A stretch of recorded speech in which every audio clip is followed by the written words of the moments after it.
오늘 이 시간은요, 향료 냄새가 가득한 집이란 제목으로 말씀을 전하도록 하겠습니다. 오늘 이 자리에 있는 우리 모두의 한 가지 공통점이 있다면 우리는 공동체 안에 살아간다는 것입니다. 한 공동체 이름은 가정이고 또 하나의 공동체 이름은 교회죠. 이 가정과 교회는 우리의 삶과 분리될 수가 없는 가장 소중한 가치입니다. 그렇다면 여러분은 여러분의 가정이 어떤 공동체가 되기를 원하십니까?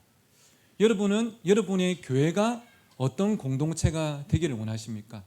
저는 오늘 이 말씀을 통해서 그에 대한 답을 얻고 또 여러분의 그 가정과 교회를 하나님께서 기뻐하시는 공동체로 잘 세워가기를 주의 이름으로 축원합니다. 오늘 이 말씀을 본문을 자세히 좀 살피기 전에 오늘 예수님께서 방문하셨던 이 베단이라는 마을에 대해서 함께 잠깐 생각을 해보도록 하겠습니다. 오늘 본문을 보니까 예수님을 위해서 베단에서 잔치가 준비되었죠. 이 잔치는 예수님을 위해서 준비됐다. 예수님께서 이 마을에 살던 나사로가 죽었는데 그를 살리신 것을 기뻐하면서 사람들이 잔치를 베푼 거예요. 원래 나사로가 죽었을 그 순간만 하더라도 이 마을에 죽음의 그림자가 도리면서 이 마을은 참 많이 어둡고 암울했었는데 예수님께서 나사로를 살리심으로 생명의 빛이 비춰오고 이 마을 전체의 분위기가 바뀌어버린 것이죠. 그러면서 오늘 예수님의 그 사랑에 감사하면서 그들은 이 잔치를 벌리고 있는 겁니다. 여러분, 저는 여러분이 이 자리에서 매주 드리는 그 예배가 이런 은혜의 축제가 되기를 주의 이름으로 축원합니다.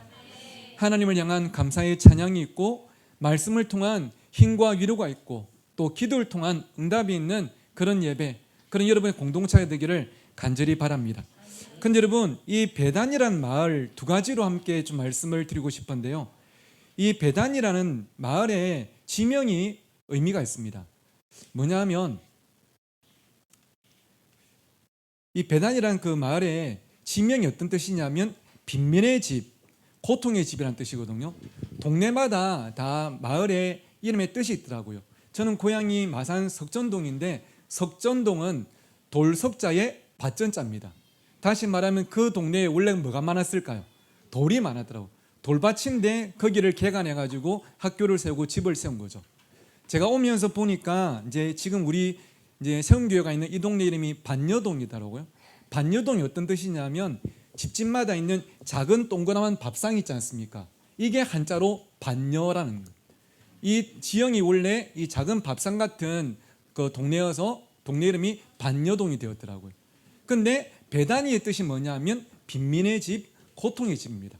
다시 말하면 이 동네는 부자 동네가 아니었어요. 가난한 사람들이 함께 모여 사는 동네. 어느 정도로 가난했냐면 이 마을에 나병 환자, 우리가 문둥병이라 말하는 나병 환자 시몬이 함께 살고 있었어요. 근데 교회 짬밥이 좀 있는 분은 아시겠지만 원래 그때 당시에는 나병 환자가 사람들과 함께 살 수 있었습니까? 격리되었습니까? 격리되었어요. 함께 살 수가 없었어요. 그런데 이 나병 환자가 함께 섞여 살고 있다는 것은 다른 사람도 그냥 그 나물에 그 밥이라는 거예요. 나병 환자를 격리시킬 필요가 없을 만큼 그들도 이미 아프고 상처받고 없는 사람들이라는 거죠. 그런데 그런 마을에 부촌이 아닌 그런 베다니에 예수님께서 찾아가신 거예요. 한 번 잠깐 찾아가신 게 아니라 여러 번 찾아가셨고 그들과 함께 이야기도 나누시고 식사도 하시고 주무시면서 그들의 친구가 되으셨습니다. 하나님이신 그분이 이 땅에 오셨을 뿐 아니라 베다니에서 그들과 함께 하셨다는 것이 그들에게 얼마나 위대한 복음이었을까요? 제가 울산 신정교회 부임하기 전에는 용인에 있는 한 교회에서 몇 년 동안 고등부 사역을 했는데요. 그 교회에 부임하자마자 우리 고등부 아이들이 다니고 있는 학교를 한번 쭉 서칭을 해봤습니다. 왜냐하면 늘 20년 동안 해왔던 이 학교 신방을 하려고 하면 누가 어떤 학교를 다니지 알아야 찾아갈 수가 있으니까 쭉 서칭을 했는데 깜짝 놀란 게 그때 고등부에 출석하는 아이들이 약 100명이었는데요. 최적은 120명. 120명이 쳐도 120명이 다니는 고등학교의 개수가 여러분 감으로 몇 개 정도였을까요? 120명. 고등학교 개수가 총 55개였습니다. 55개. 그러니까 성지고 백형고처럼 한 학교에 10명씩 많이 다니는 학교도 있는데 수도권이다 보니까 특성화 고등학교가 진짜 많았어요. 한 학교에 한 명 다니는 경우가 많았거든요. 예를 들면 뭐 도예고, 도자기 굽는 기술 배우는 학교, 그 다음에 강원도 행성의 민족사관고등학교, 저 천안의 북일고등학교, 글로벌 선진학교, 별무리학교, 그리고 경북 김천의 김천고, 다행히 제주에는 없었습니다. 전국의 아이들이 55개 학교에 퍼져 있었는데 제가 이제 아이들을 신방하러 찾아갔죠. 가까이 있는 아이들은 자주 갔는데 멀리 있는 아이들은 자주는 못 가도 꼭 가기는 갔습니다. 하루는 김천고를 다니고 있는 해찬이한테 전화를 했습니다. 해찬아, 목사님이 너희 학교에 신방 갈게 하니까 해찬이가 예? 예? 하고 통화 끝났어요. 그 다음 주에 전화해서 해찬아, 목사님이 다음 주에 너희 학교 신방 갈게 하니까 해찬이가 목사님, 솔직히 저 학교 어디 다니는지 모르죠? 그런 겁니다. 이 김천고 아니야? 근데 여기까지 와요? 간다니까. 예, 그랬습니다. 그리고 약속한 그 전날 전화해서 해찬아, 내일 목사님 가는 거 알지? 하니까 진짜 와요 그러더라고요. 내일 저녁 6시에 교문에서 보자고 약속을 하고 용인에서 출발했습니다. 용인에서 김천까지 왕복 6시간이었습니다. 약속했던 시간에 가서 5분 전에 서 있는데 저 위에서 해찬이가 저를 보더니 뛰어내리기 시작했습니다. 그리고 이유는 모르겠지만 제 앞에서 울기 시작했어요. 야 임마 왜 우노? 해가지고 앞에 있는 중국집 가서 짜장면 2그릇, 탕수육 하나를 시켰고요. 먹기 시작하는데 해찬이의 첫 마디가 목사님 이렇게 오셔도 저 주일날 교회 못 가요 그러더라고요. 그래서 제가 그랬습니다. 해찬아, 나 지금 니한테 주일날 교회 오라고 말하려고 온 거 아니야. 니 김천에 있으면서 한 학기에 한두 번 교회 온다며 엄마한테 들었어. 그럼 왜 왔어요? 해찬아, 목사님 니한테 교회 오란 말하러 온 게 아니라 네가 비록 학교는 멀리 김천에 다녀도 교회는 못 와도 니는 우리 고등부 가족이라는 거. 나는 네 목사님이고 니는 내 제자라는 거. 그것보다 내가 여기 네 차율 더 중요한 이유가 뭐가 있냐? 괜찮아, 먹어. 그리고 밥을 먹고 났는데 사흘 뒤에 주일날 해찬이가 용인에 교회 온 거예요. 얘가 조금은 기분이 좋았는가 보다, 힘이 됐나 보다 싶었습니다. 근데 그 다음 주에 또 왔더라고요. 김천에서 용인까지. 그래서 제가 그랬습니다. 해찬아, 오지 마라. 너금마하고 내하고 사이 안 좋아진다. 오지 마라. 근데 다음 주 또 왔더라고요. 제가 조금 더 정색을 하고 해찬아, 오지 마라. 근데 해찬이가 말이 목사님,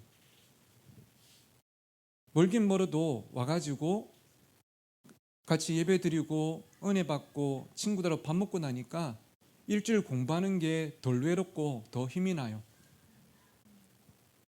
그러면서 그애는 매주마다 김천에서 용인에 올라왔고 지금은 고등부 교사로 봉사하면서 자기가 받은 사랑처럼 또 고등부 동생들을 찾아가고 있습니다. 얼마 전에도 울산 와서 한 말이 그거였어요. 누군가 멀리 있는 나에게 찾아와 줬다는 것.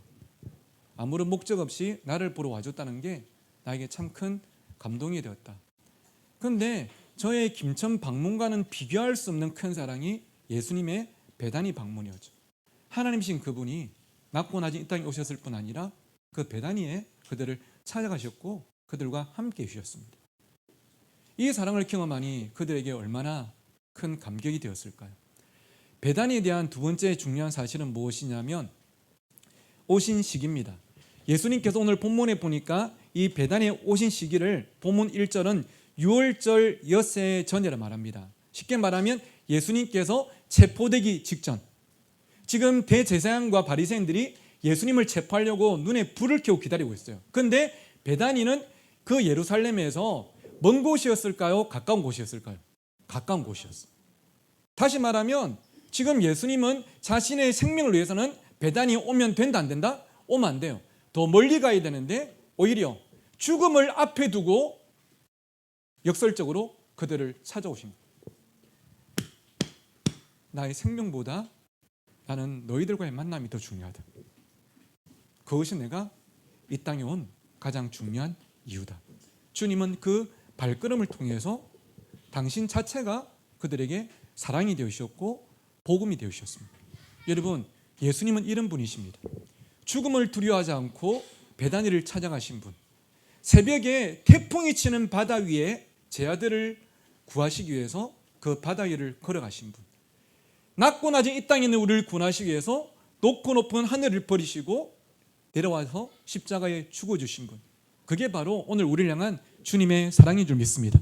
여러분, 이 사랑이 여러분의 귀에만 들리는 것이 아니라, 머리에만 기억되는 것이 아니라 여러분의 가슴과 삶으로 반드시 경험되어지기를 주의 이름으로 축원합니다. 그런데 오늘 본문으로 좀 잠깐 돌아가 보면요, 오늘 본문의 분위기가, 이곳의 분위기 어땠는지를 가장 잘 보여주는 구절이 저는 본문 3절 중에 이 구절이라 생각합니다. 여러분, 제가 크고 빨갛게 표시하는 구절만 같이 한번 읽어보실까요? 시작. 향유 냄새가 집에 가득하였더라. 마리아가 예수님 발에 향유를 부은 이 사건을 잘 아실 것입니다. 그래서 이 향유로 인해서 이 집안에 향유 냄새가 가득했겠죠. 근데 여러분, 향유 냄새가 가득했다는 이것은 사람들의 후각을 자극하는 어떤 일이 벌어졌다는 정도가 아니에요. 향유 냄새가 가득했다는 것은 이 집의 분위기를, 이 집의 어떤 지금 상황을 우리에게 그대로 보여주는 겁니다. 사실 알고 보면 원래 나사로의 가정은 참 불쌍한 가정이었습니다. 성경에서 어떤 가정을 소개할 때 가장 누구를 먼저 언급하냐면 부모를 언급합니다. 그래서 누구의 아들 이렇게 말하는데, 성경 어디에도 나사로의 가정을 소개하면서 나사로의 부모에 대한 언급이 한 번도 나오지 않아요. 그 말은 우리는 한 가지를 예상해 볼 수 있죠. 나사로에게, 그의 누이들에게 누가 안 계셨다? 예, 부모가 안 계셨다. 어떻게 보면 두 분은 일찍 세상을 떠나셨고, 이 오빠 나사로가 한 명의 아빠가 되고 아버지가 되어서 이 두 동생을 키우기 시작한 거예요. 지금으로 말하면 동생 공부시키려고, 동생 시집 보내려고 오빠는 대학교도 안 가고 열심히 쎄빠지게 일해가지고 동생들 공부시키고 지금 이제 또 결혼 준비를 시키고 있는데, 그런데 그 아버지 칼하던 나사로가 죽어버린 거예요.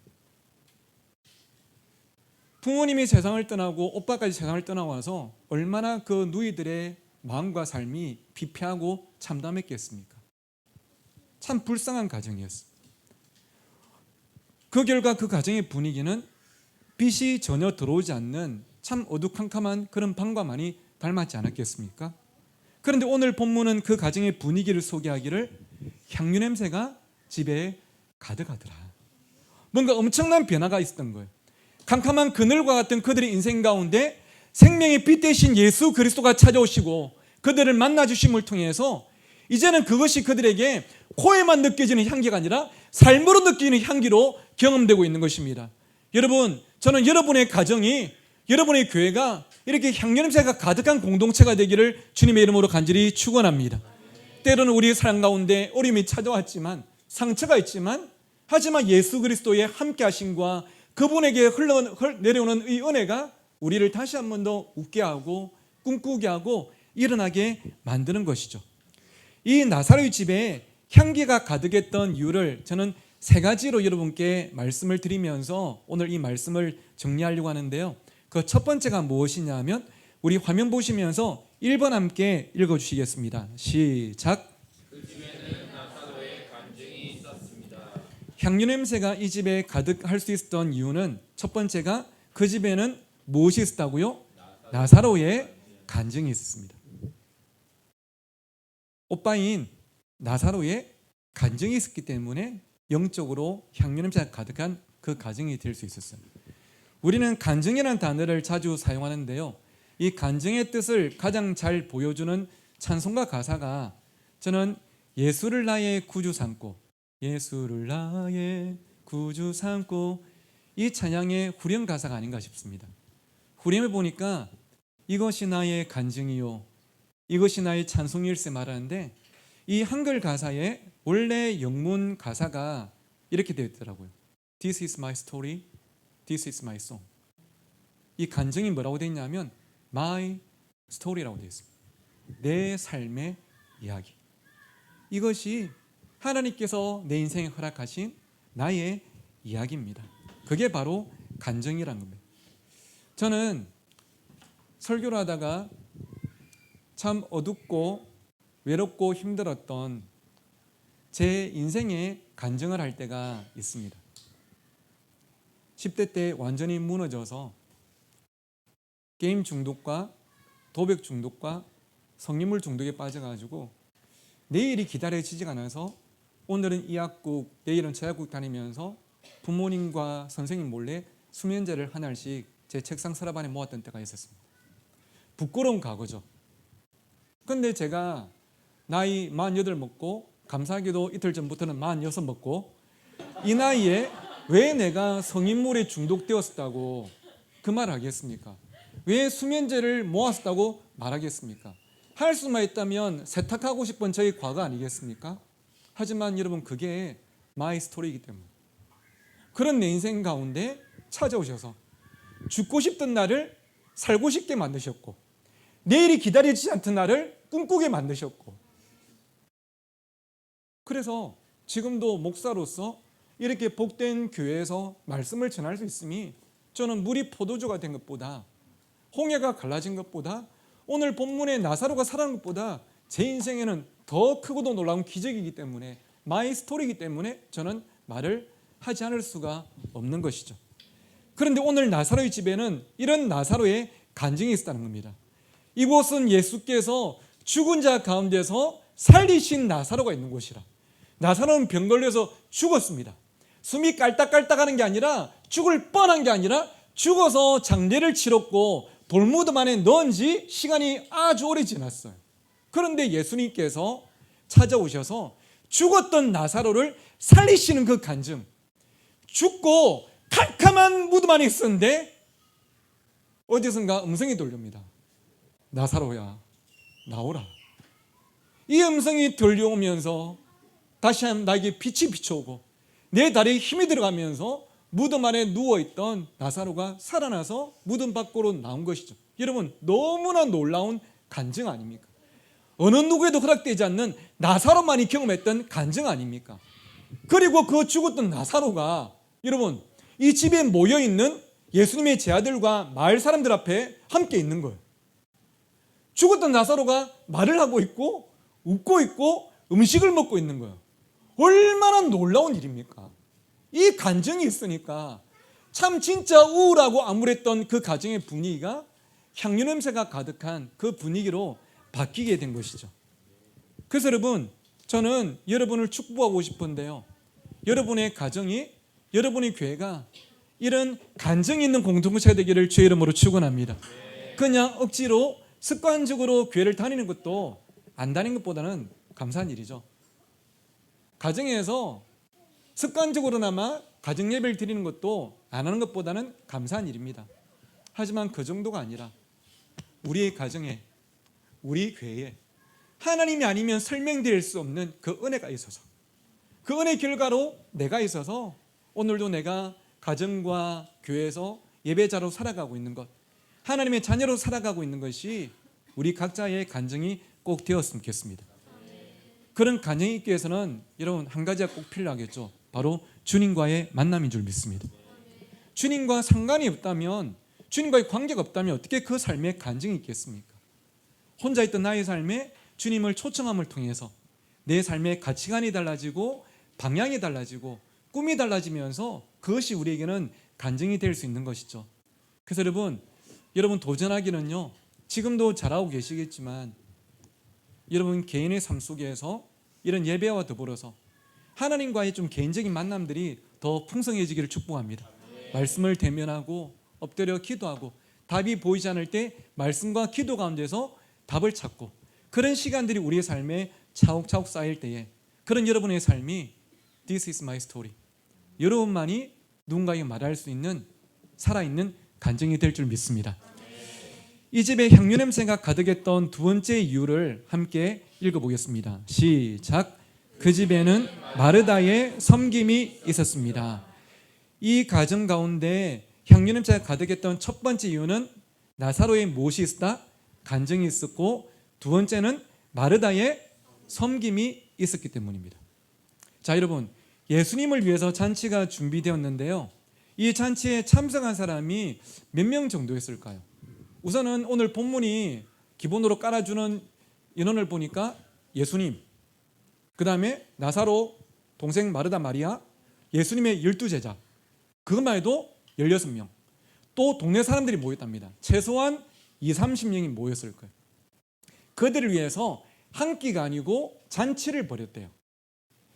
20-30명한테 라면 20개 끓여가지고 터준 게 아니고 잔치를 벌였답니다.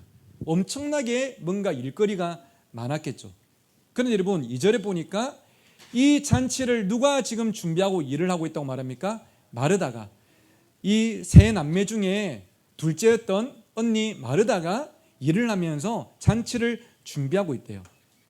남들은 다 예수님 옆에 앉아서 이야기 나누고 있을 때 마르다는 주방에서 열심히 음식을 준비하고 있는 거죠. 자, 이 지점에서 여러분께 질문 하나 드리겠습니다. 그냥 솔직히 까놓고 우리끼리 이야기로 대답 한번 보시죠. 여러분, 마리아와 마르다 중에 마르다는 평소 여러분의 인식 가운데는 조금 좋은 이미지에 가깝습니까? 안 좋은 이미지에 가깝습니까? 좀 안 좋은 이미지에 가까워요. 교회가, 설교가 늘 마르다를 조금 부정적인 이미지로 말합니다. 왜 우리 안에 부정적인 이미지로 자리 잡고 있을까요? 동생 마리아는 예수님 앞에서 말씀 듣고 은혜 받고 있는데 그 시간 마르다는 은혜 안 받고 일하고 있어서, 또 아니면 예수님께 동생 마리아가 일 안 한다고 꼰질러서, 그래서 예수님께 책망을 들어서, 그런 이유들로 우리가 마르다에 대한 부정적인 인식이 있는지 모르겠지만 여러분 한 가지 꼭 기억할 것은요, 마르다가 없었으면 이 잔치는 이루어질 수가 없었어요. 오늘 이 시간도 기도회가 아니고 디너 기도회더라고요. 디너. 영어 영문학과 치고는 발음이 조금 이상하지만 디너는 뭡니까? 저녁, 밥을 먹어요. 밥을 먹는 기도회면 누가 밥을 해야 됩니다. 누가 밥을 안 하면 이 시간은 디너 기도회가 아니고 그냥 기도회라고 해야죠. 누군가 준비를 하지 않았다면, 누군가 저 주방에서 마르다가 되지 않았다면 우리는 디너 기도를 할 수가 없어요. 그런데 우리는 마르다에 대해서 늘 조금 부정적인 이미지를 가지고 있어요. 그리고 이에 따른 후유증이 이 시대의 교회들에서 나타나고 있습니다. 뭐냐? 사람들은 다 은혜 받는 마리아만 하려고 하지 일하는 마르다를 안 하려고 합니다.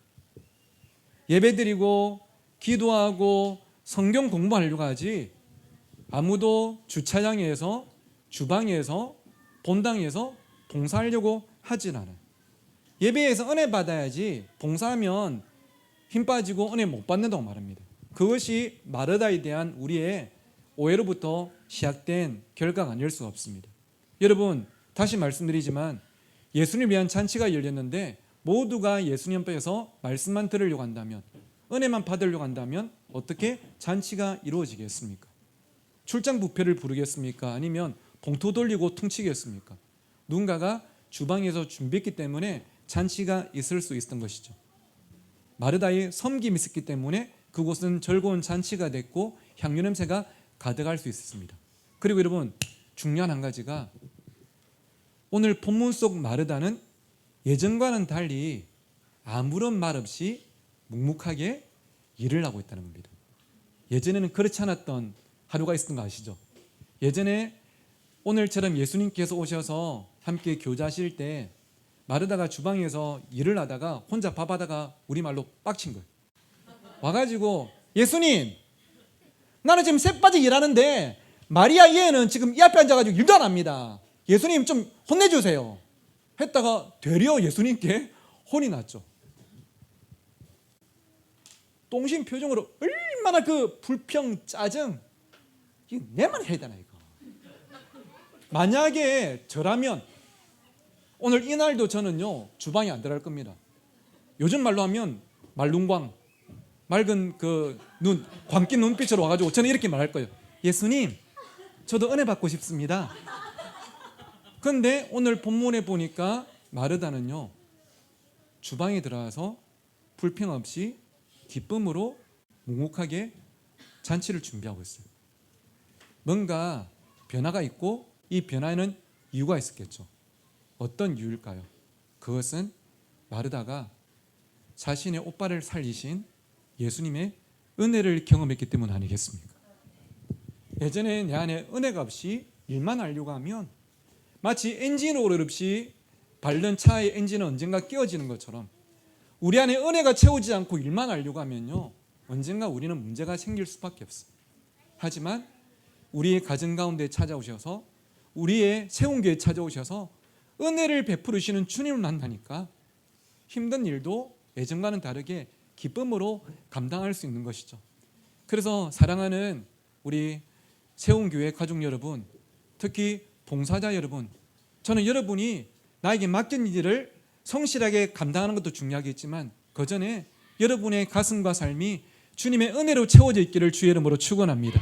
그래서 내가 하는 봉사도 기쁨으로 잘 감당할 수 있고 쓰임받을 수 있음이 감사인 우리의 삶이 되어야 되는 거죠. 혹시나 교회에서 봉사하는 가운데 지치고 상한 마음으로 이 자리에 앉아 계신 분이 혹시 한 분이라 계시다면 오늘 주님께서 말씀으로 찾아오셔서 그 한 분을 위로해 주시는 오늘 이 밤이 꼭 되었으면 좋겠습니다. 주님은 주일이든 평일이든 여러분이 주를 위해 헌신하시는 그 모든 봉사와 성경과 수고를 기억하고 계시고, 그리고 그것을 통해서 이 땅 가운데 하나님 나라를 이루어 가실 줄 믿습니다. 마지막 세 번째입니다. 그 집에 향유 냄새가 가득할 수 있었던 이유, 3번 함께 읽어보겠습니다. 시작. 세 가지 이유를 말씀드리는데, 첫 번째는 나사로의 간증이 있었고, 두 번째는 마르다의 섬김이 있었고, 세 번째는 마리아의 헌신이 있었어요. 오늘 3절에 보니까요, 사람들이 식사를 맛있게 하고 나서 이제 티타임을 하면서 막 대화를 하고 있었죠. 와, 예수님, 지금도 제가 생각만 해도 가슴이 뜁니다. 와, 예수님 쩔었어요. 어떻게 그걸 막 하면서 막 이야기하고 있는데, 어디선가 마리아가, 막내가 앞으로 오더니 예수님의 발 앞에 무릎 꿇고 엎드려서 자기가 온 비싼 향유, 곧 순전한 나드 한 근을 예수님의 발에 붓고 자신의 머리털로 그 발을 닦기 시작했습니다. 오늘 본문에서 순전한 나드라고 표현된 이 비싼 향유는 나르도 스타키스 자타만시라는 저 히말라야 산맥에서 이스라엘 땅에서도 아주 먼, 지금처럼 이렇게 무역이 활발하지 않은 그때에 저 히말라야 산맥에서 건너온 진짜 최고의 향유였습니다. 학자들이 연구하면 이때 마리아가 예수님 발에 부었던 이 향유의 가치와 금액이 그때 당시에 젊은 여인들이 결혼하기 전에 준비하는 혼수의 어떤 금액과 가치였다고 합니다. 그러니까 사람들이 깜짝 놀란 것이죠. 눈을 믿지 못할 광경이 펼쳐진 것입니다. 향유를 부을 정도가 아니라 자신의 머리카락을 풀어가지고 이 머리카락으로 예수님의 발을 닦기 시작했습니다.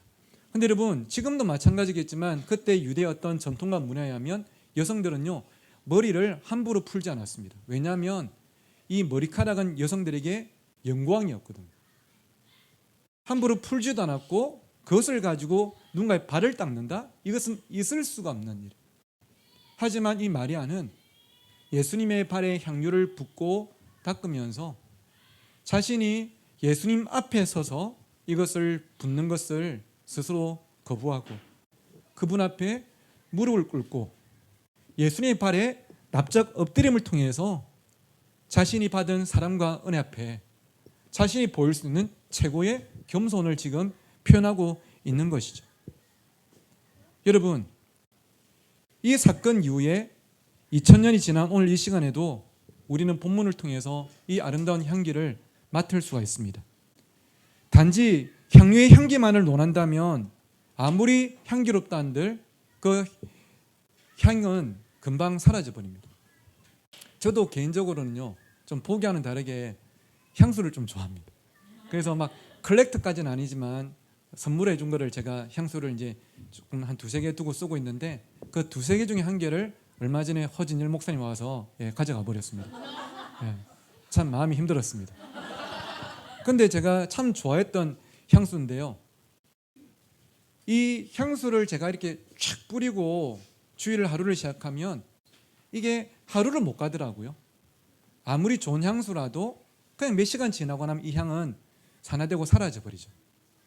그런데 오늘 본문 속에 마리아가 깨뜨렸던 이 향유의 향은 그냥 그날 하루가 아니라 2000년이 지난 지금도 우리의 코가 아닌 마음에 느껴지고 우리의 삶 가운데 경험되고 있지 않습니까? 마리아는 자신의 전부였고 가장 소중했던 향유를 예수님 발 앞에 부어드렸습니다. 그러자 예수님께서는 이렇게 말씀하셨죠.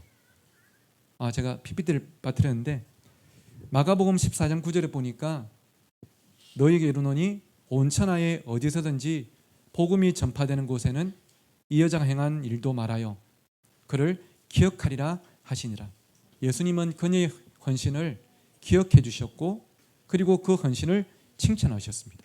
그리고 그 삶을 인정해 주신 것이죠. 그런데 여러분, 저는 문득 이런 생각이 들었습니다. 그리고 오늘 본문 속에서 나오는데 우리와 비슷한 생각을 한 사람이 있는데요. 우리라고 안 하겠습니다. 저랑 비슷한 생각을 한 사람이 있는데 그는 바로 가룟 유다였죠. 모든 사람들이 마리아를 바라보면서 감동받을 때 이 가룟 유다가 마리아에게 소리를 쳤습니다. 아니 여인아, 이게 지금 뭔 짓이냐? 이게 얼마나 비싼 거냐 아느냐? 네가 이것을 여기서 깨뜨리지 않고 이것을 팔아가지고 가난한 자들을 도왔다면 얼마나 많은 사람들이 혜택을 했겠느냐. 어떻게 보면 참 논리타당한 말일지 모릅니다. 그런데 성경은 정확하게 말하죠. 그것은 가룟 유다가 가난한 자들을 생각함이 아니라 그가 예수님과 제자들과 함께 있으면서 동괴 재정을 맡는 사람이었는데 이것을 팔아가지고 돈으로 가지고 오면 전문적인 용어로 두 글자로 삥땅을 칠 수 있기 때문에 자기가 이것을 가질 수 있기 때문에 이렇게 지금 극대노하고 있는 거죠. 근데 여러분, 그가 이렇게 분노하는 것은요, 그가 이 돈을 가지고 싶은 나쁜 마음도 있었기 때문이지만 한 가지를 몰랐기 때문이에요. 그게 뭐냐면 사랑은 낭비란 것을 몰랐기 때문입니다. 자신의 모든 것이었던 이 향유를 예수님 발에 붓는 것은 세상적으로 바라보면 두 글자로 낭비라고 할 수 있습니다. 하지만 여러분, 가정을 다 이루셨기 때문에 또 지금도 썸을 타시거나 연애 중이시기 때문에 아마 많은 분들이 공감할 것 같은데 사랑은 낭비로 이루어집니다. 사랑을 하면요 1시간도 2시간도 기다릴 수 있습니다. 평소에는 저는 극단적인 ISFJ거든요. 그래서 좀 피곤한 인생. 저는 스케줄러가 3개가 있습니다. 휴대폰 안에, 다이어리에, 제 책상 위에 오늘 해야 될 걸 다 꼼꼼하게 적어놓고 한 것을 이렇게 줄을 쫙 끊는 것을 아주 삶의 행복 어떤 건지 아시죠? 15분, 30분 단위로 시간을 잘라서 사용하지만 제 아내와 연애할 때 아내가 어디 멀리 갔다가 돌아올 때 공항에서 기차역에서 서프라이즈로 1시간 기다리는 게 아깝지 않더라고요. 사랑은 시간을 낭비하게 되고요. 나를 위해서는 돈을 별로 쓰지 않지만 제가 최근에 스니커 전화기 샀는데 네이버 쇼핑에서 33,000원짜리 너무 좋아요. 저는 좀 비싼 거 사는 것을 조금 많이 어려워합니다. 그래서 지금 입고 있는 이 정장도 이제 아울렛에서 원래 정가는 54만 원인가 하는데 88,000원에 산. 늘 저는 좀 그렇게 입는데 지난 6월 8일이 제 아내 생일이었거든요. 오빠 하면서 까톡 링크 한 개 보내더라고요. 사고 싶은 신고 싶은 운동화가 있대. 근데 제가 신는 운동화보다 훨씬 더 조금 비싼 명품은 아니지만 근데 제가 참네 하면서 바로 제가 결제를 하는데 시간이 몇 초 걸리지 않았습니다. 내가 신는 것은 이게 더 싼가 저게 더 싼가 하지만 내 아내가 신는 것은 내 아내를 위한 선물은 고민되지 않더라고요. 이유는 하나겠죠. 사랑입니다. 사랑하면 낭비하게 되는 것 같아요. 가룟 유다는 그것을 몰랐어요. 사랑하면 낭비할 수 있다는 것을. 남들이 바라볼 때 이 향유를 깨뜨린 것은 최고의 낭비지만 마리아에게 이것은 그 주님께 할 수 있는 그녀의 최고의 사랑의 표현이기 때문이죠. 그래서 아깝지가 않았어요. 이런 맥락에서 볼 때 세상 최고의 낭비를 하신 분이 있는데 바로 예수님이시죠.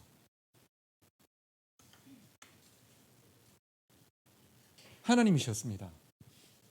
하나님 같은 분이 아니라 그분은 하나님이셨습니다.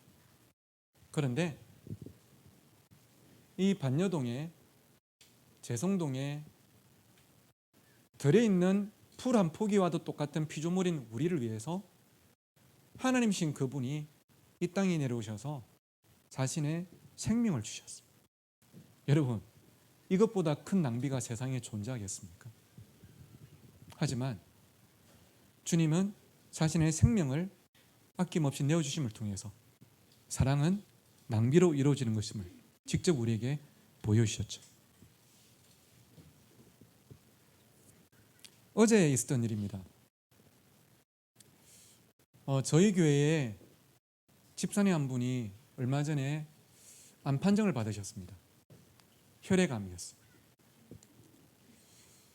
전 교회가 이제 충격을 받았는데요.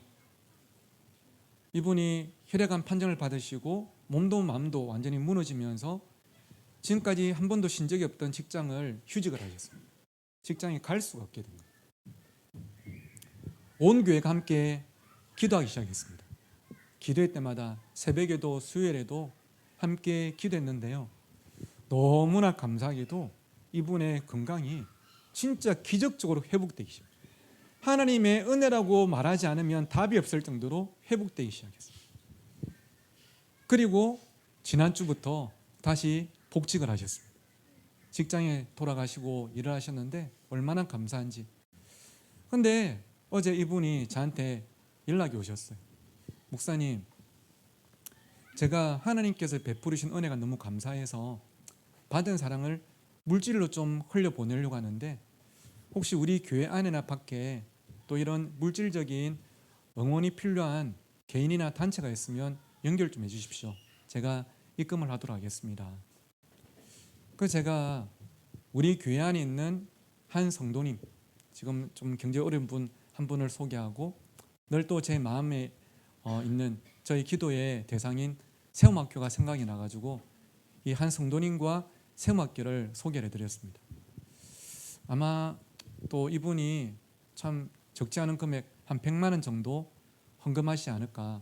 그러면 50만 원, 50만 원이면 우리 세움학교에 있는 아이들 또 맛있는 간식 한번 먹고 힘내지 않을까 싶어서 연결해 드렸는데 저한테 입금하시면서 좀 양쪽에 보내달라고 하시더라고요. 입금을 해오셨는데 500만 원을 보내주셨어요. 그래서 어제 한 성도님께 250만 원을 보내드리고 어제 이종환 목사님께 250만 원을 보내드렸습니다. 제가 통화하면서 여쭤봤습니다. 집사님, 사실 집사님 형편에 이 500만 원 정말 큰 돈인데 쉽지 않은 결정일 것 같은데 어떻게 이런 마음을 먹으셨습니까? 이분이 딱 두 문장을 말씀하셨어요. 주님을 사랑하니까 주님께라면 아깝지가 않습니다. 그 말을 제가 방금 설교 중에 말씀드린 걸로 표현한다면 사랑은 낭비입니다. 남들이 바라볼 때는 이것은 말도 안 되는 낭비인데 주님을 사랑하니까 내게 허락하신 이웃들을 사랑하니까 아낌없이 드릴 수가 있는 것이겠죠. 오늘 이 자리에 계신 분들 제가 한 분 한 분 잘 알지는 못합니다. 하지만 여러분께 질문을 하고 싶습니다.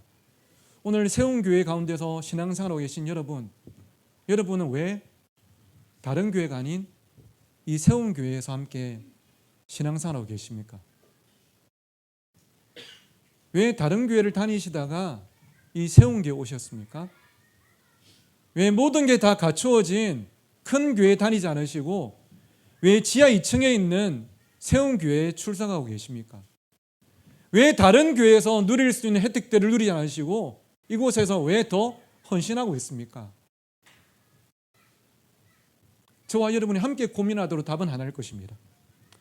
주님을 사랑하기 때문 아닙니까?